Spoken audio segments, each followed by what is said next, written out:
Hello दोस्तों, आप सभी का मेरे यूट्यूब चैनल एजुकेशन आईक्यू में बहुत बहुत स्वागत है। आज हम टॉपिक पंक्चुएशन के बारे में पढ़ेंगे, तो इसको करते हैं स्टार्ट। अब देखिए, punctuation refers to a set of symbols और marks that we use in writing to separate sentences and phrases, indicate pauses and clarify the intended meaning of a text. सरल भाषा में बोलूँ तो विराम चिन्ह प्रतीकों या चिन्हों के एक सेट को संदर्भित करते हैं, जिसका उपयोग हम लिखित रूप में वाक्यों या वाक्यांशों को अलग करने, विराम चिन्हों को इंगित करने और किसी पाठ के अर्थ को स्पष्ट करने के लिए करते हैं। अब देखिए, इससे हमें पता चल रहा है कि ये कितने इम्पोर्टेंट है। जब हम कोई चीज़ लिखते हैं उसमें इनका कितना ज़्यादा महत्व रहता है, ताकि हमारा जो रिटन वर्क है उसमें किसी प्रकार की मिस्टेक ना हो। तो इसलिए ये बहुत इम्पोर्टेंट है। अब देखिए, स्क्रीन में यहाँ पे आपको 11 जो है मेन पंक्चुएशन मार्क्स जो दिखाई दे रहे हैं। कहने को और भी हैं ब्रैकेट वगैरह, लेकिन मैंने वही लिए हैं जो बहुत ज़्यादा इम्पोर्टेंट है। तो इनको हम one by one, step by step करके पढ़ेंगे, इनका मीनिंग जानेंगे तथा इनको हिंदी में भी हम साथ के साथ समझेंगे। अब देखिए, सबसे पहला जो है कैपिटल लेटर्स, हिंदी भाषा में इसको बड़े अक्षर बोला जाता है। तो जो हमारा सेकंड है फुल स्टॉप, जो फुल स्टॉप है उसको हिंदी भाषा में पूर्ण विराम कहते हैं। जो हमारा थर्ड पॉइंट है वो है कॉमा। देखिए, जो कॉमा है उसको हिंदी भाषा में अल्प विराम बोला जाता है, जिसका कि हम अमूमन जो है प्रयोग करते हैं। जो हमारा फोर्थ है उसको हम सेमीकोलन बोलते हैं, जिसको हम हिंदी भाषा में अर्धविराम बोलते हैं। देखिए, यहाँ पे ध्यान देना है हमने, फुल स्टॉप को पूर्ण विराम, कॉमा को अल्प विराम, सेमीकोलन को अर्धविराम बोलते हैं। अब जो हमारा फिफ्थ पॉइंट है वो है कॉलन, जिसको हम अपूर्ण विराम बोलते हैं। अब जो हमारा सिक्स्थ पॉइंट है साइन ऑफ इंटेरोगेशन। अब देखिए, जो ये साइन ऑफ इंटेरोगेशन है इसको मार्क ऑफ इंटेरोगेशन भी बोला जाता है। तो इसको हम हिंदी भाषा में प्रश्नवाचक चिन्ह बोलते हैं। अब जो सेवन्थ है इन्वर्टेड कोमास, इसको हम हिंदी भाषा में उद्धरण चिन्ह बोलते हैं, और इसका एक जो और नाम है वो है कोटेशन मार्क। अब जो एट्थ है वो है अपोस्ट्रोफी, जिसको हम हिंदी भाषा में अक्षर लोप चिन्ह बोलते हैं। नाइन्थ जो है साइन ऑफ एक्सक्लेमेशन विस्मयादिबोधक। जो टेंथ है वो हाइफन, जिसको हिंदी भाषा में हाइफन ही बोला जाता है। और जो 11th है उसको डैश, हिंदी भाषा में इसको डैश ही बोलते हैं। तो ये 11 मेन जो मैंने पंक्चुएशन मार्क्स लिए हैं, आज हम इनको वन बाय वन करके पढ़ेंगे तथा इसके बारे में अच्छे से जानेंगे, ताकि हमारी लिखने या बोलने संबंधी किसी भी प्रकार की मिस्टेक ना हो। अब देखिए, पहला पॉइंट कैपिटल लेटर्स। अब हम स्टार्ट करते हैं। In every sentence the first letter of the first word is capitalised. अगर मैं सरल भाषा में बोलूं, प्रत्येक वाक्य में पहले शब्द का पहला अक्षर जो है बड़े अक्षरों में लिखा जाता है। तो आप यहाँ पे एग्जांपल देख सकते हैं, बॉयज आर प्लेइंग। अब इसमें जो बॉयज है इसका बी बड़ा है, क्योंकि हमारे पास रूल है जो कि ऊपर लिखा हुआ है, in every sentence the first letter of the first word is capitalise, इसलिए यहाँ पे बॉयज का बी कैपिटल है। Then teachers are teaching. अब देखिए, यहाँ पे टीचर्स का जो टी है वो कैपिटल है। अब दूसरे पॉइंट पे चलते हैं। Capitalise the first letter of the first word in a sentence which is inside the inverted commas. देखिए, किसी वाक्य में पहले शब्द के पहले अक्षर को इन्वर्टेड कॉमास के अंदर बड़े अक्षरों में लिखा जाता है। तो आप यहाँ पे एग्जांपल देख सकते हैं, he said to me who is he. अब यहाँ पे देखिए आप, हु इज़ ही जो है वो इन्वर्टेड कॉमास में है, लेकिन यहाँ पे ध्यान देने योग्य बात ये है कि जो हु है, जो हु वर्ड है उसका जो फर्स्ट लेटर है मतलब W वो यहाँ पे कैपिटल है। अब हम चलते हैं थर्ड पॉइंट पे, the first letter of proper noun and proper adjective is capitalised. अब यहाँ पे देखिए आप, व्यक्तिवाचक संज्ञा और व्यक्तिवाचक विशेषण का पहला अक्षर बड़े अक्षरों में लिखा जाता है। उदाहरण देखिए, I met Sumit, he is an Indian. अब यहाँ पे देखिए जो सुमित है वो प्रॉपर नाउन है, इसलिए सुमित का जो एस है वो कैपिटल है। ही इज़ एन इंडियन, यहाँ पे इंडियन जो है प्रॉपर एडजेक्टिव है, इसलिए इसका जो आई है वो कैपिटल है। अब फोर्थ पॉइंट पे चलते हैं, capitalise the names of days, months, festivals, books, castes, languages, subjects etcetera. अब यहाँ पे ध्यान देने योग्य बात यह है कि दिनों, महीनों, त्योहारों, पुस्तकों, जातियों, भाषाओं, विषयों आदि के नाम जो हैं बड़े अक्षरों में लिखे जाते हैं। तो यहाँ पे आप एग्जांपल देख सकते हैं, ही केम हेयर ऑन मंडे। तो आप यहाँ पे ध्यान दीजिए, मंडे का जो है एम वो कैपिटल है। देन ही विल कम इन दिसंबर, यहाँ पे जो दिसंबर है उसका जो डी है वो कैपिटल है। अब आगे चलते हैं फिफ्थ पॉइंट की ओर, capital letters are used while writing abbreviations. देखिए जो संक्षिप्त अक्षर लिखते समय हमें बड़े अक्षरों का प्रयोग किया जाता है। अब यहाँ पे देखिए, MP member of parliament, MLA member of legislative assembly, MA master of arts, BA bachelor of arts, ये सारे क्या हैं एब्रिविएशंस, और ये हमेशा कैपिटल लेटर में लिखे जाते हैं। अब जो हमारा सिक्स्थ पॉइंट है, the pronounce, he, his, him used for God always start with the capital letters. भगवान के लिए प्रयुक्त सर्वनाम हमेशा बड़े अक्षरों से शुरू होते हैं। तो यहाँ पे देखिए आप, I pray to God, I pray to him daily, I love his ways. यहाँ पे गॉड का जी बड़ा, प्रे के बीच में जो प्रे टू हिम लिखा हुआ वहाँ पे हिम का एच बड़ा, और आई लव हिज वेज का एच बड़ा। तो यहाँ पे देखिए जो अगर हम सरल भाषा में समझे, ही, हिज, हिम जो भगवान के लिए यूज़ होंगे, तब यहाँ पे इनके जो पहले लेटर्स हैं वो कैपिटल रहेंगे, ही का भी, हिज का भी और हिम का भी। तो आगे जो है अब नेक्स्ट स्लाइड की ओर, फुल स्टॉप। अब full stop is used at the end of assertive and imperative sentence. Full stop is also known as a period in punctuation. अब देखिए आप, असर्टिव और इम्पेरेटिव वाक्य के अंत में पूर्ण विराम का प्रयोग किया जाता है। फुल स्टॉप मतलब पूर्ण विराम को विराम चिन्ह, ठीक है, में पीरियड भी बोला जाता है। तो यहाँ ध्यान देने योग्य बात है कि फुल स्टॉप भी वही चीज़ है और पीरियड भी एक ही चीज़ है। तो एग्जाम्पल देखिए, Mohit is a student, stand up, Sneha is playing. तो यहाँ पे आप देखिए एंड में जो है फुल स्टॉप का प्रयोग हुआ पड़ा है। अब आगे, full stop is used at the end of abbreviations. हमने अभी पढ़ा थोड़ी देर पहले, वहाँ पे कैपिटल लेटर थे, लेकिन वहाँ पे देखा होगा आपने उनके साथ क्या था, फुल स्टॉप का भी यूज़ हुआ पड़ा था। तो एग्जाम्पल देखिए, ही is N MA, he is N MA। उसके बाद Shri Tulsi Ram is an MLA, कि जो तुलसी राम जी हैं वो क्या हैं, MLA हैं। उसके बाद I met mister RR Sandhu. तो दोस्तों हमने यहाँ पे क्या सीखा कि जो भी कोई असर्टिव या इम्पेरेटिव सेंटेंस होता है, जब वह पूरा हो जाता है तो उसके पीछे हमें फुल स्टॉप का मतलब हिंदी भाषा में बोले तो पूर्ण विराम का प्रयोग करना होता है। दूसरे रूल में हमने क्या सीखा कि जो एब्रीवेशंस होते हैं, जिनको हम हिंदी भाषा में संक्षिप्ताक्षर भी बोलते हैं, कि इनके साथ भी किसका प्रयोग किया जाता है, फुल स्टॉप का।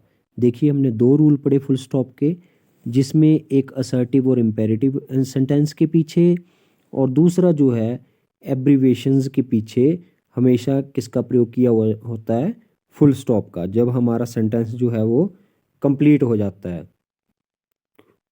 अब यहाँ पे हमने एग्जाम्पल से भी जो चीज़ें हैं वो क्लियर कर ली हैं, कोई डाउट नहीं रहा है फुल स्टॉप के रिगार्डिंग। अब हम इसका जो अगला टाइप है कॉमा के बारे में पढ़ेंगे। Comma is used to separate one part of speech. अब यहाँ पे आप देखिए कि जो कॉमा है उसको हम हिंदी भाषा में बोलते हैं अल्प विराम। ठीक है, तो अल्प विराम का प्रयोग भाषण के एक भाग को अलग करने के लिए किया जाता है। जैसे Ram our friend is going to England. अब इसमें आपको पता लग रहा है कि राम जो है उसके साथ कॉमा लगा है, थोड़ी देर रुके हम यहाँ पे, उसके बाद आवर फ्रेंड हमारा मित्र, फिर कॉमा लगा है, इंग्लैंड जा रहा है। अब जो सेकंड रूल है, comma is used for the separation of oppositions, nouns और एडजेक्टिव्स। अल्प विराम का प्रयोग अपोजिशन के संज्ञा या विशेषण को अलग करने के लिए किया जाता है। अब आप यहाँ पे एग्जाम्पल देखिए, I bought a chair, a table and a fan, कि मैंने एक कुर्सी, एक मेज और एक पंखा खरीदा। अब जो हमारा कॉमा का थर्ड जो रूल है, comma is used for the separation of reported speech to another sentence. मतलब अल्प विराम का प्रयोग रिपोर्टेड स्पीच को दूसरे वाक्य से अलग करने के लिए किया जाता है। एग्जाम्पल देखिए, Ram said to me you are a good player. Ram ने मुझसे कहा तुम अच्छे खिलाड़ी हो। अब देखिए यहाँ पे राम सेड टू मी, इसके बाद कॉमा का यूज हुआ है, क्योंकि इसको रिपोर्टेड स्पीच को ये क्या कर रहा है, सेपरेट कर रहा है। अब जो फोर्थ रूल है हमारा, comma is used after yes और नो इन अ सेंटेंस। देखिए ये मैं बड़ी गलती देखता हूँ बच्चों में, जब वो लिखते हैं तो अक्सर वो ना यस और नो के बाद कॉमे का प्रयोग नहीं करते। तो ये ध्यान रखना है आपने, जब भी हम वाक्य में हाँ या ना का प्रयोग करें तब वहाँ पे हमें अल्प विराम मतलब कॉमा का प्रयोग करना होता है। तो यहाँ पे आप एग्जाम्पल देखिए, no I can not go there, मतलब नहीं मैं वहाँ नहीं जा सकता। तो यहाँ पे नो के बाद कॉमा यूज हुआ है। ऐसे ही अगर हम यस के रूप में उत्तर दें तब भी हमने वहाँ पे अल्प विराम बोलते हैं जिसको, मतलब कॉमे का यूज करना होता है। तो इस चीज़ का खास ध्यान रखना होता है। अब हम कॉमा के फिफ्थ रूल पे चलेंगे। अब देखिए यहाँ पे आप, in order to separate date from year, ये आपको सीधा सीधा समझ आ रहा होगा। अल्प विराम का प्रयोग दिनांक को वर्ष से अलग करने के लिए किया जाता है। अब देखिए यहाँ पे आप मार्च 23 कॉमा 2024। अब देखिए अगर मार्च लिखा है उसके बाद अगर 23 के बीच में हमने कॉमा ना लगाया होता तो इसने एक स्टेटमेंट बन जाना था या एक रकम बन जाना था 232024, है ना। तो इसको चेंज करने के लिए या अलग दिखाने के लिए इस चीज़ का हमें प्रयोग करना पड़ता है। तो आगे देखिए sixth point, in order to separate adverb clause from principal clause, कि क्रिया विशेषण उपवाक्यों को प्रधान उपवाक्य से अलग करने के लिए किसका प्रयोग किया जाता है, कॉमा का। अब आप एग्जाम्पल देखिए, when he came here I met him, जब वह यहाँ आए तो मेरी उनसे मुलाकात हुई।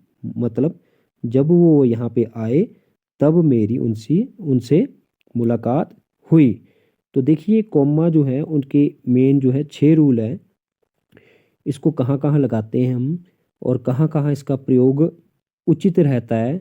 तो हमने आज इसमें जो स्लाइड है इसमें जान लिया, मैंने आपको बता दिया। अब जो हम नेक्स्ट स्लाइड जो हमारी है सेमी कॉलन, उसके बारे में पढ़ेंगे। अब देखिए सेमी कॉलन को अर्धविराम बोला जाता है हिंदी भाषा में। तो आगे देखिए, semicolon is generally used to produce a pause more than comma and less than full stop. मतलब अर्धविराम का प्रयोग आमतौर पर अल्प विराम से अधिक और पूर्ण विराम से कम विराम उत्पन्न करने के लिए किया जाता है। अब हम रूल्स देखते हैं। फर्स्ट जो इसका रूल है, if the coordinate clauses are not joint by and in a sentence a semicolon is used to separate them. मतलब यदि किसी वाक्य में समन्वय उपवाक्य और से नहीं जुड़े हैं तो उन्हें अलग करने के लिए अर्धविराम का उपयोग किया जाता है। अब आप एग्जाम्पल देखिए, he is reading, she is singing. आप यहाँ पे देख सकते हैं he is reading, she is singing लिखा हुआ है, बीच में सेमी कॉलन का प्रयोग किया गया है। यहाँ पे अगर एंड नहीं है इसलिए हमने सेमीकोलन का जो है वो प्रयोग किया है। अब हम एग्जाम्पल दूसरी पे चलते हैं, सेकंड पे। He is man, she is a women. अब यहाँ पे भी सेम है, ही इज़ मैन के बाद सेमीकोलन है। अगर यहाँ पे एंड का प्रयोग हुआ रहता तब हम यहाँ पे सेमीकोलन का प्रयोग नहीं कर सकते थे। तो दोस्तों अब हम चलते हैं इसके जो सेकंड रूल है सेमीकोलन का उसके पास। देखिए, if a verb is vanished मतलब omitted after the subject in a sentence and a clause is used before it, a semicolon is used after the clause। अब देखिए, यदि किसी वाक्य में कर्ता के बाद क्रिया लुप्त हो जाती है, मतलब जो क्रिया है वो छोड़ दी जाती है और उसके पहले उपवाक्य का प्रयोग किया जाता है तो उपवाक्य के बाद अर्धविराम का प्रयोग किया जाता है। ध्यान से देखिए जरा, जैसा कि एग्जाम्पल में दिया हुआ है यहाँ पे, he gave me a book, you a pen. तो इसका मतलब जो हुआ, उसने मुझे एक किताब दी, तुमने एक कलम। तो वैसे ही सेकंड जो एग्जाम्पल है, you like the dishonest, I the honest. मतलब तुम्हें बेईमान पसंद है, मुझे ईमानदार। ये इसका मतलब हुआ। अब जो हम चलते हैं इसके थर्ड जो रूल है इसका सेमीकोलन का, उसकी ओर। If a comma is used in a sentence and it has added to the other sentence, a semicolon is used for adding, मतलब कि ऐड करने के लिए, है ना। अब देखिए यहाँ पे, यदि किसी वाक्य में अल्पविराम का प्रयोग किया गया है और वह दूसरे वाक्य में जुड़ गया है तो जोड़ने के लिए अर्धविराम का उपयोग किया जाता है। उदाहरण देखिए, mister Yadav is an honest labours teacher but sometimes he acts as a dull man. मतलब श्री यादव एक ईमानदार मेहनती शिक्षक हैं, लेकिन इसमें हम क्या कर रहे हैं, साथ में ऐड कर रहे हैं इसमें, है ना, इसलिए सेमीकोलन लग रहा है। अब जो ऐड हो रहा है उसको सुनिए, लेकिन कभी कभी वह एक मूर्ख व्यक्ति की तरह व्यवहार करते हैं। तो ये इसका मीनिंग हुआ। तो हमने यहाँ पे इसके 3 रूल्स जो हैं वो आज पढ़े। इसके सेमीकोलन के एक में हम देख रहे हैं कि कोई चीज़ ऐड करने के लिए, एक जिसमें चीज़ ओमिट हो रही है, और थर्ड जो है जिसमें हम सेपरेट कर रहे हैं। तो हमने आज सेमीकोलन के 3 रूल पढ़े। अब देखिए जो हमारा नेक्स्ट है फिफ्थ कॉलन, जिसको हम हिंदी भाषा में अपूर्ण विराम बोलते हैं। देखिए, a colon is used to represent the examples और लिस्ट। मतलब जो कॉलन है जिसको अपूर्ण विराम बोला जाता है का उपयोग उदाहरणों या सूची को दर्शाने के लिए किया जाता है। ठीक है, उदाहरणों या सूची को दर्शाने के लिए। अब यहाँ पे एग्जाम्पल देखिए, he purchased the following cups, saucers and plates. मतलब उसने निम्नलिखित चीज़ें खरीदी, कप, तस्तरियाँ और प्लेटें। अब जो सेकंड एग्जाम्पल है, the following words are adjectives, honest, intelligent and laborious. मतलब निम्नलिखित शब्द विशेषण हैं, ईमानदार, बुद्धिमान और मेहनती। ये तीनों क्या है, विशेषण।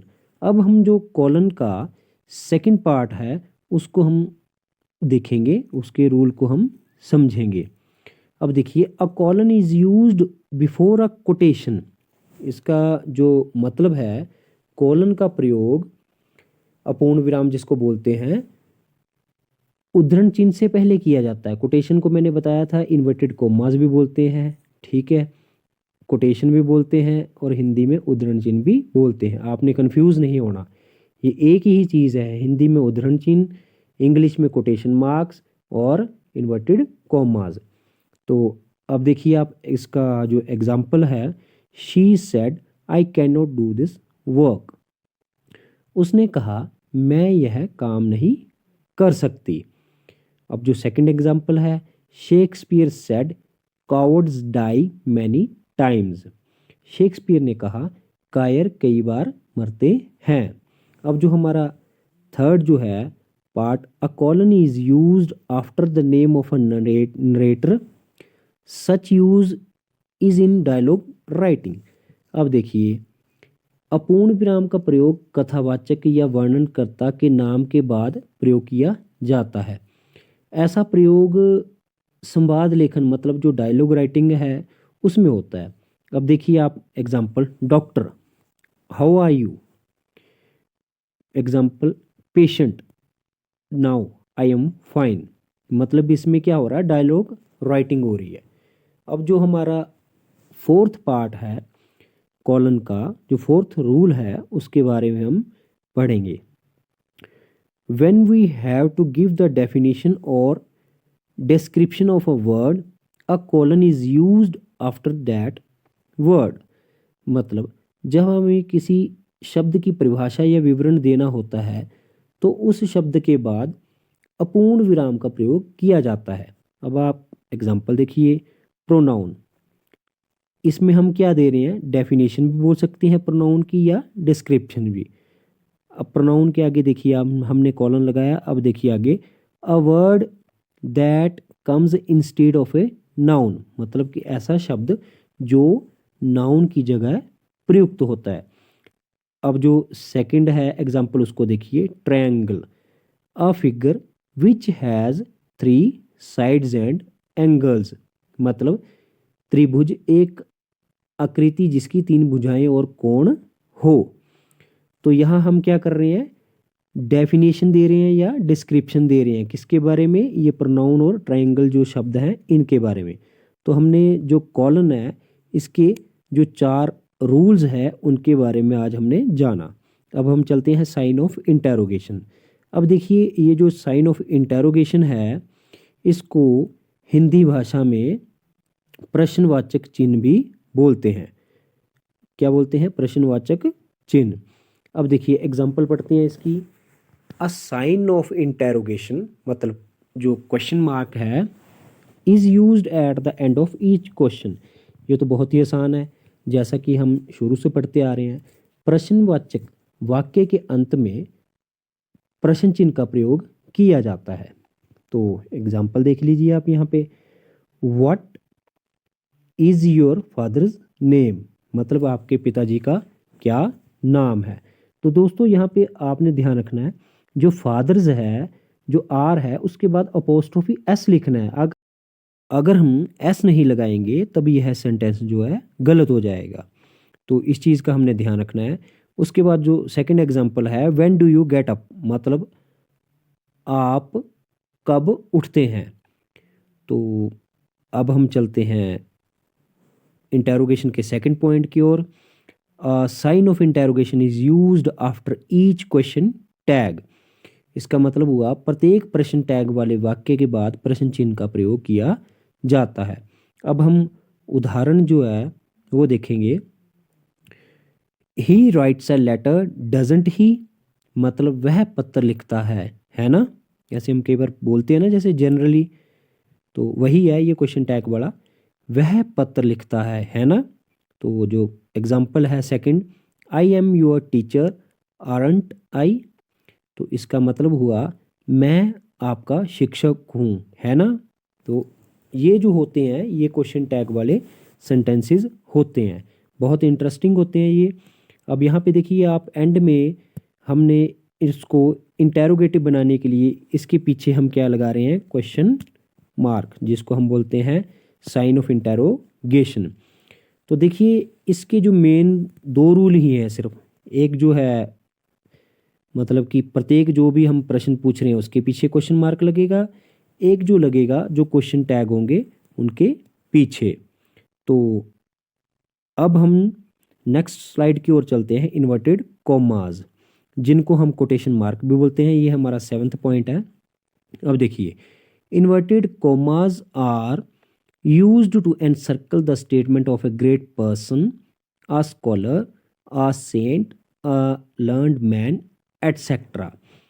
मतलब जो हमारा सेंटेंस है उसमें यदि किसी महान व्यक्ति, विद्वान, संत, ज्ञानी आदि की बात को उसी शब्दों में बताया गया हो तब उसको हम उसके शब्दों को इन्वर्टेड कॉमास के अंदर रखते हैं। एज इट इज़, मतलब कि किसी ने कोई चीज़ बोली है, हम उस चीज़ को वैसे ही बताने के लिए उसको इन्वर्टेड कॉमास के अंदर रखते हैं और उसके वर्ड्स को वैसे ही प्रयोग करते हैं। अब आप यहाँ पे एग्जांपल देखिए, Shakespeare says sweets are the use of adversity. तो सुनिए जरा, शेक्सपियर कहते हैं विपत्ति के उपयोग मधुर हैं। तो सेकंड जो एग्जांपल है, Alexander pope says a little knowledge is a dangerous thing. Alexander pope कहते हैं नीम हकीम खतरे जान। इसको हम दूसरे मीनिंग में भी बोल सकते हैं, मतलब अधूरा ज्ञान खतरनाक होता है। तो उनकी जो महान शख्स हैं, उनकी जो बातें हैं, उनको हम एज इट इज़ बताने के लिए इन्वर्टेड कॉमास के अंदर रखते हैं और उनमें हम कोई भी चेंजेस नहीं करते, क्योंकि ये महान संतों के द्वारा बोली गई चीज़ें होती हैं। अब जो हम चलते हैं, हमारा सेकंड रूल है इन्वर्टेड कॉमास का, वहाँ उसकी तरफ। ठीक है, अब देखिए, inverted commas are used to encircle the reported speech in direct speech. अब यहाँ आप समझिए, डायरेक्ट स्पीच में जो रिपोर्टेड स्पीच है उसे इन्वर्टेड कॉमास के अंदर रखा जाता है। ध्यान देने योग्य बात है यहाँ पे, डायरेक्ट स्पीच जो है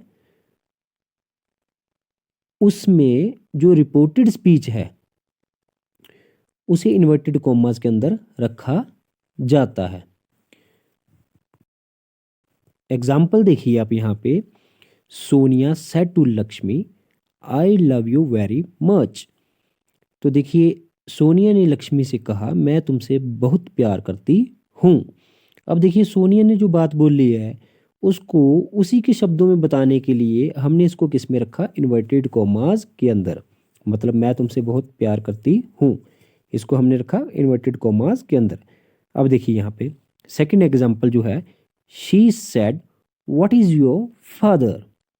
ठीक है, उसने कहा आपके पिताजी क्या काम करते हैं। यहाँ ध्यान रखना आपने, व्हाट इज योर फादर, आपके पिताजी क्या है, मतलब यहाँ पे जो सेंस है वो है आपके पिताजी क्या काम करते हैं, ये ध्यान रखना है। कई बोलेंगे आपके पिताजी क्या हैं, तो यहाँ पे जो मीनिंग रहेगा आपके पिताजी क्या काम करते हैं। अब हम थर्ड रूल की तरफ चलते हैं। If the name of an epic, a story, a poem, an essay, a newspaper etcetera is used in a sentence, inverted commas are used with it. अब समझिए, यदि किसी वाक्य में किसी महाकाव्य, कहानी, कविता, निबंध, समाचार पत्र आदि का नाम का प्रयोग किया जाता हो या किया गया हो तो इसको हम सिंगल इन्वर्टेड कॉमास के अंदर रखते हैं। अब यहाँ पे आप एग्जाम्पल देखिए, Martha is a famous poem, मतलब मार्था एक प्रसिद्ध कविता है। Second example, he reads the Hindustan times daily, वह प्रतिदिन हिंदुस्तान टाइम्स पढ़ता है। अब हम इसकी नेक्स्ट स्लाइड, अपोस्ट्रोफी, जो हमारे सीरियल नंबर 8 पे है, जिसको हिंदी भाषा में अक्षर लोप चिन्ह भी बोलते हैं, इसके बारे में पढ़ेंगे। अब देखिए, apostrophe is used to omit a letter in abbreviations. अब इसको आप सिंपल लैंग्वेज में समझिए कि जो अपोस्ट्रोफी है, जिसको हम अक्षर लोप चिन्ह कहते हैं, का प्रयोग एब्रीवेशंस में किसी अक्षर को हटाने के लिए किया जाता है। अब यहाँ पे आप एग्जाम्पल देखिए, यहाँ लिखा हुआ है हैज़ंट, इसकी जो फुल फॉर्म होती है वो होती है हैज़ नॉट, मतलब नहीं है। वैसे ही मैम लिखा हुआ है, इसकी अगर हम फुल फॉर्म देखें तो अगर इसमें देखें हम, अक्षर जो है इसमें ओमिट हो रखा है डी, मतलब ये पूरा बनता है मैडम, मतलब हिंदी में बोलेंगे महोदया। वैसे ही आगे हैवंट लिखा हुआ है, इसका जो फुल फॉर्म बनेगी वो बनेगी हैव नॉट, मतलब नहीं है। उसके बाद आई एम, ठीक है, यहाँ पे आई और एम लिखा हुआ है, यहाँ पे इसकी फुल फॉर्म होगी आई एम, मैं हूँ। फिर आगे इट्स लिखा हुआ है, इसकी फुल फॉर्म इट इज़ होगा, यह है। फिर आगे आरंट लिखा हुआ है, इसकी फुल फॉर्म आर नॉट है, मतलब नहीं है। उसके बाद एटसेट्रा आदि। तो यहाँ पे देखिए अपोस्ट्रोफी का प्रयोग हो रहा है जब हम बीच में से कोई अक्षर लोप कर रहे हैं। लोप होता है मतलब गायब कर रहे हैं, या किसी अक्षर को हम छोड़ रहे हैं, वहाँ पे इसका प्रयोग हो रहा है अपोस्ट्रोफी का। ठीक है, अब जो अपोस्ट्रोफी जो है हमारी, इसका जो सेकंड जो रूल रहेगा उसकी तरफ हम चलते हैं, उसको पढ़ते हैं। अब देखिए, apostrophe is also used for possessive.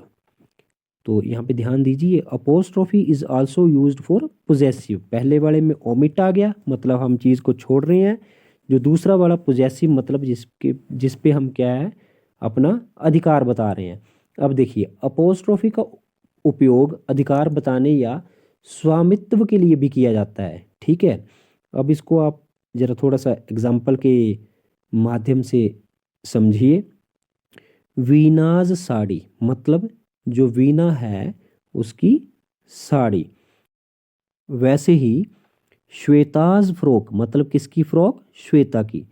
उसके बाद मुकेश बुक्स, मतलब किसकी बुक्स, मुकेश की। तो यहाँ पे देखिए आप, इससे किसका पता लग रहा है, अधिकार का। अब जो थर्ड हमारा एग्जाम्पल है वो है apostrophe is used to make digits and letters plural. मतलब जो अपोस्ट्रोफी है इसका प्रयोग अंकों और अक्षरों को बहुवचन बनाने के लिए किया जाता है। Your fives and threes look like, ठीक है। वैसे ही his n's and u's looks alike, मतलब आपका 5 और 3 एक जैसे दिखते हैं, उसका एन और यू एक जैसे दिखते हैं। अब हम नेक्स्ट स्लाइड की ओर चलेंगे, जो हमारे सीरियल नंबर 9 पे है, साइन ऑफ एक्सक्लामेशन, जिसको हम विस्मयादि बोधक चिन्ह भी बोलते हैं। अब देखिए, a sign of exclamation is used at the end of an exclamatory sentence. समझिए इसको, विस्मयादि बोधक वाक्य के अंत में विस्मयादि बोधक चिन्ह का प्रयोग किया जाता है।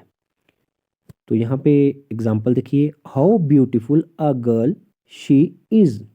वह कितनी सुंदर लड़की है, मतलब कि हैरान हो रहा है वो, वह कितनी सुंदर लड़की है, हैरान हो रहा है ना। तो आगे देखिए, what a dreadful night it is. यह कितनी भयानक रात है, ठीक है। यहाँ पे भी वो हैरान हो रहा है, what a dreadful night it is, मतलब कितनी भयानक रात है। अब इसके हम साइन ऑफ एक्सक्लेमेशन के रूल नंबर 2 पे चलेंगे, जो है a sign of exclamation is used at the end of an optative sentence. मतलब इच्छावाचक वाक्य के अंत में विस्मयादि बोधक चिन्ह का प्रयोग किया जाता है। मतलब कि इसमें कोई इच्छा है, ठीक है। अब देखिए, may God save the king, भगवान राजा को बचाए, इसमें भी क्या है, इच्छा है। इसलिए किसका प्रयोग हुआ, साइन ऑफ एक्सक्लेमेशन का। कहाँ पे, एट द एंड। सेकंड जो एग्जांपल है, may God bless the children. तो यहाँ पे देखिए आप, भगवान बच्चों को आशीर्वाद दे। तो यहाँ पे देखिए आप, इनके पीछे किसका प्रयोग हो रहा है, साइन ऑफ एक्सक्लेमेशन का। अब हम चलेंगे इसके थर्ड टाइप पे। A sign of exclamation is used after the interjections used in a sentence. अब यहाँ पे आप समझिए, विस्मयादि बोधक वाक्य में इंटरजेक्शंस के बाद विस्मयादि बोधक चिन्ह का प्रयोग किया जाता है। ध्यान दीजिए, विस्मयादि बोधक वाक्य में इंटरजेक्शंस के बाद विस्मयादि बोधक चिन्ह का प्रयोग किया जाता है। अब यहाँ पे देखिए आप, लिखा हुआ ओह, मतलब आह, है ना। यहाँ लिखा है अलास, इसका मतलब अफसोस भी है और हाय भी है। लिखा है हेलो, हेलो को हम नमस्ते भी करते हैं as a greeting. Well done लिखा हुआ है, मतलब बहुत अच्छा। हुर्रा लिखा हुआ है, जैसे खुशी से हम झूमते हैं एकदम से, हुर्रे ऐसे करके। ब्रावो लिखा हुआ है, वाह वाह बोलते हैं, जैसे ब्रावो, हम किसी को वाह ब्रावो, है ना, एटसेट्रा। अब यहाँ पे आप एग्जाम्पल्स जो हैं उनको देखिए। अलास आई एम रूइंड, तो क्या हुआ यहाँ पे, कैसे बोल रहा वो, हाय मैं बर्बाद हो गया, है ना। वैसे ओह माई डॉग इज डेड, इसका 2 मीनिंग ले सकते हैं आप, ओह मेरा कुत्ता मर गया, या हाय मेरा कुत्ता मर गया, या मेरा डॉग जो है वो मर गया, ठीक है। अब जो है हमारा फोर्थ टाइप रहेगा, उसको हम देखेंगे अभी। अब देखिए, sometimes a sign of exclamation is used to give an immediate actions of orders. समझिए इसको, कभी कभी तत्काल एक्शन बताने के लिए विस्मयादि बोधक चिन्ह का प्रयोग किया जाता है, मतलब कि हम इमीडिएट एक्शन बताते हैं। जैसे एग्जांपल देखिए, get out, I don't talk to you, मतलब बाहर निकलो, मैं आपसे बात नहीं करूँगा। तो देखिए यहाँ पे क्या हो रहा है, इमीडिएट एक्शन हो रहा है। इमीडिएट एक्शन क्यों हो रहा है, क्योंकि वो गुस्से से बोल रहा है ना, गुस्से से बोल रहा है उसको, बाहर निकलो, मैं तुमसे बात नहीं करूँगा। जैसे उसने गेट आउट बोला, उसके बाद किसका प्रयोग हुआ, साइन ऑफ एक्सक्लामेशन का। तो यहाँ पे इमीडिएट एक्शन हुआ। अब हम इसके नेक्स्ट टाइप पे चलते हैं, जो कि हमारी सीरीज में 10th नंबर पे है। अब देखिए, हाइफन को हिंदी भाषा में हाइफन ही बोला जाता है, ठीक है। तो यहाँ पे अब आप ध्यान देंगे, इसको हम बड़े ध्यान से पढ़ेंगे। अ hyphen is used in the formation of a compound noun, ठीक है। संयुक्त संज्ञा के निर्माण में हाइफन का प्रयोग किया जाता है, मतलब कोई जो संयुक्त संज्ञा हो। अब यहाँ पे देखिए आप, father hyphen in hyphen law, तो इसका अगर हिंदी में देखें तो ये तो बन गया ससुर, जिसको हम इंग्लिश में फादर इन लॉ बोलते हैं। ऐसे ही हमारा जो एग्जाम्पल नंबर सेकंड है वो है वाइस चांसलर। अब देखिए, वाइस के साथ बीच में हाइफन लगा हुआ है, ठीक है। इसको हम बोलेंगे कुलपति, हिंदी में बोलेंगे कुलपति। तो वैसे ही आगे देखिए, एक्स, उसके बाद जो बीच में है हाइफन लगा है, फिर प्रिंसिपल, मतलब जो हम हमारे पूर्व प्राचार्य, जिसको हम पूर्व प्रधानाचार्य भी बोलते हैं। अब देखिए, अब जो है हमारा सेकंड पॉइंट जो है, जो हमारा हाइफन का सेकंड जो रूल है, उसको देखते हैं हम।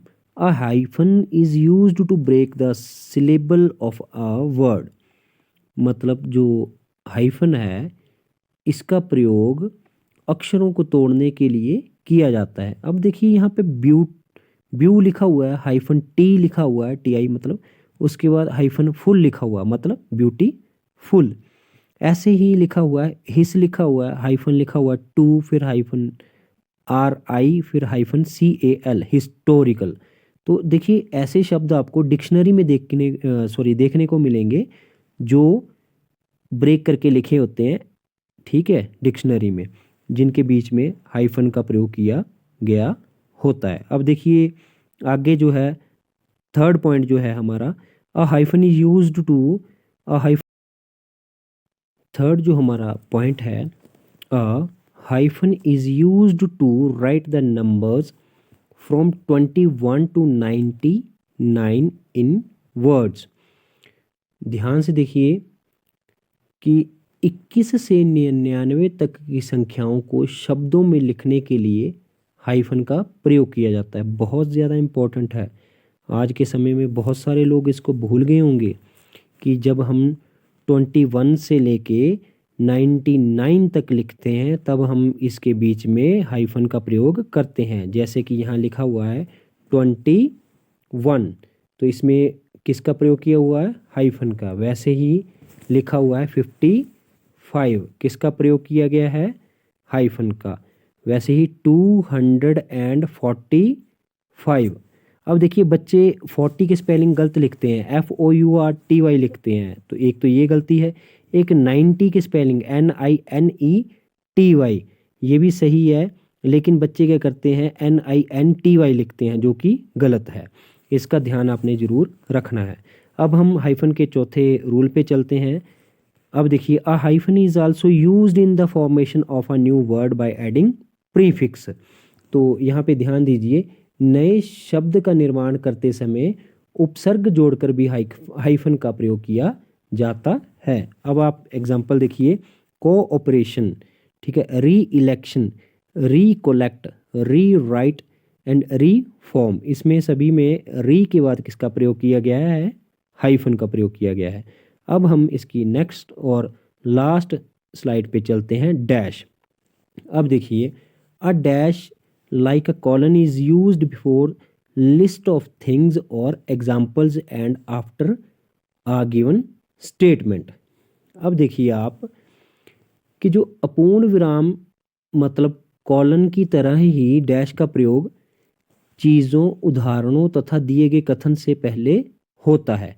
मतलब कि जब आप किसी चीज़ के बारे में क्या दे रहे हैं, उदाहरण दे रहे हैं या आप किसी कथन के बारे में बता रहे हैं। देखिए, ही वांट्स द फॉलोइंग, मतलब कि आप बता रहे हैं he wants the following 2 kilos of potatoes, 5 kilos of rice, 10 kilos of floor. उसे 2 किलो आलू, 5 किलो चावल, 10 किलो आटा चाहिए, है ना। ये हमारा हुआ फर्स्ट रूल, किसका, डैश का। मतलब कि आप क्या कर रहे हैं, चीज़ों को बता रहे हैं, ठीक है। अब जो हमारा सेकंड एग्जाम्पल है, सॉरी एग्जाम्पल नहीं, सेकंड जो पॉइंट है हमारा डैश का, उसको देखिए। A dash is used to vanish several numbers between the two numbers. मतलब दो संख्याओं के बीच की कई संख्याओं को गायब करने के लिए डैश का उपयोग किया जाता है।